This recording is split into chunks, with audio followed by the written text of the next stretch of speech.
صدر آصف علی زرداری نے علی لاریجانی کی شہادت پر گہرے دکھ اور افسوس کا اظہار کیا۔ ایرانی حکومت اور عوام سے تعزیت کی۔ صدر زرداری نے کہا کہ پاکستان امن کی بحالی اور کشیدگی کم کرانے کے لیے ہر ممکن تعاون کے لیے تیار ہے۔ حالیہ کشیدگی خطے کے امن اور معاشی استحکام کے لیے ایک خطرہ ہے۔ مسائل کا حل تعمیری مذاکرات اور سفارتکاری میں ہے۔ صدر زرداری نے تمام فریقین سے فوری جنگ بندی اور تحمل کرنے کا مطالبہ کیا۔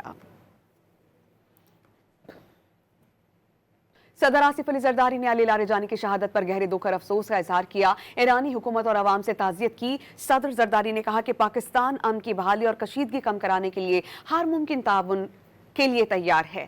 حالیہ کشیدگی خطے کے امن اور معاشی استحکام کے لیے ایک خطرہ ہے۔ مسائل کا حل تعمیری مذاکرات اور سفارتکاری میں ہے۔ صدر زرداری نے تمام فریقین سے فوری جنگ بندی اور تحمل کرنے کا مطالبہ کیا۔